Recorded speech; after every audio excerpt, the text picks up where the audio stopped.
தேவனுக்கே மகிமை உண்டாவதாக. இந்த நாளிலும் கர்த்தருடைய வார்த்தையை கொண்டு உங்களை சந்திப்பதிலே மிகுந்த சந்தோஷம் அடைகிறேன். கர்த்தருடைய வார்த்தை இன்றைக்கு உங்களோடு கூட பேசுகிறதாவது, சங்கீதத்தின் புஸ்தகத்திலே 94ஆம் சங்கீதம் 17வது வசனத்திலே வாசிக்கிறோம். கர்த்தர் எனக்கு துணையாயிராவிட்டால் என் ஆத்துமா சீக்கிரமாய் மௌனத்தில் வாசம் பண்ணி இருக்கும். கர்த்தர் நம்முடைய வாழ்க்கையில் துணையாயிராவிட்டால்,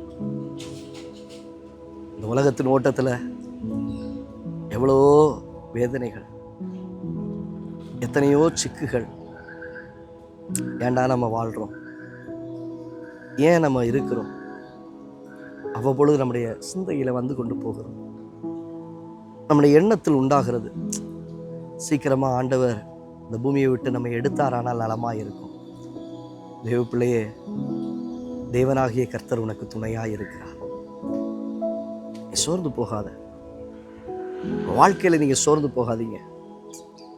இல்லை பாஸ்டர், எதில் கை வச்சாலும் தோல்வி, எதில் கை வச்சாலும் என் வாழ்க்கையில் நஷ்டம், நான் உயரணும்னு நினைக்கிறேன், நல்ல விதத்தில் எழும்பி வரணும்னு நினைக்கிறேன், என்னால் எழும்ப முடியலை, என்னால் உயர முடியலை, இதற்கு பேசாமல் என் வாழ்க்கை முடிஞ்சு போயிட்டா நல்லா இருக்கும்னே என் எண்ணத்தில் தோணுது.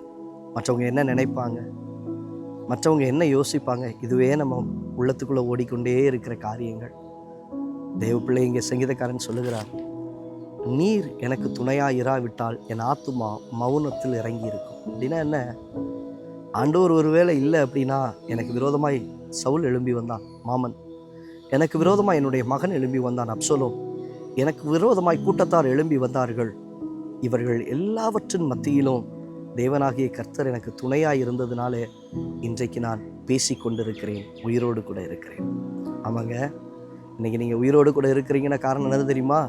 இத்தனை பேர் உங்களுக்கு விரோதமாக எழும்பினார்கள், உங்கள் குடும்பம் உங்களுக்கு விரோதமாக எழும்பிட்டு, உலகத்தின் ஜனங்கள் உங்களுக்கு விரோதமாக எழும்பினார்கள், வேலை ஸ்தலத்திலே அநேகர் உங்களுக்கு விரோதமாக எழும்பி வந்தார்கள். ஆனால் ஒன்றும் உங்களை சேதப்படுத்தலை, துக்கப்படுத்தலை. இன்றைக்கு நீங்கள் மௌனமாயில பேசிக்கொண்டு இருக்கிறீர்கள், உயிரோடு இருக்கிறீர்கள். காரணம் என்னன்னா, கர்த்தர் உங்களுக்கு துணையாக இருந்தார். கர்த்தர் உங்களுக்கு துணையாக இருந்தார். துணையாக இருக்கிற தேவன் முற்றும் முடிய ரட்சிக்க இந்த தேவன் என்றென்றைக்கும் உள்ள சதா காலங்களிலும் நம்முடைய தேவன் மரண பரியந்தமும் அவர் நம்மை நடத்துவார். நல்லா கேட்டுக்கோங்க, மரண பரியந்தம் மாத்திரமல்ல, இந்த உலகத்தின் ஓட்டம் முடிந்து கர்த்தருடைய ராஜ்யத்துக்கு போகும்போதும் அங்கேயும் கர்த்தர் உங்களை நடத்துவார். தேவனாகிய கர்த்தர் உங்களுக்கு துணையாக இருப்பார். ஒருவேளை அவர் எனக்கு துணையாக இல்லை அப்படின்னா, நான் மௌனத்தில் இறங்கியிருப்பேன். அப்படின்னா என்னென்னா, சவப்பெட்டிக்குள்ளே நம்மளை வச்சுருப்பாங்க, நம்மளை மூடி போட்டிருப்பாங்க.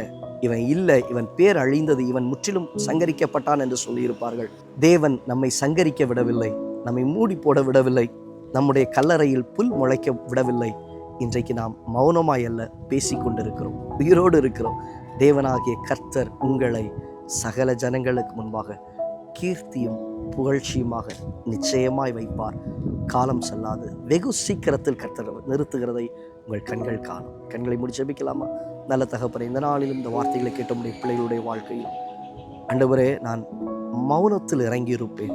கர்த்தர் ஒருவேளை எனக்கு துணையாக இருப்பாரானால், உங்களுடைய பிள்ளைகளுடைய வாழ்க்கையில் கர்த்தர் நீ துணையாக இருப்பது நிமித்தமாய் இன்றைக்கு ஜீவனோடு கூட காத்திருக்கிறேன்.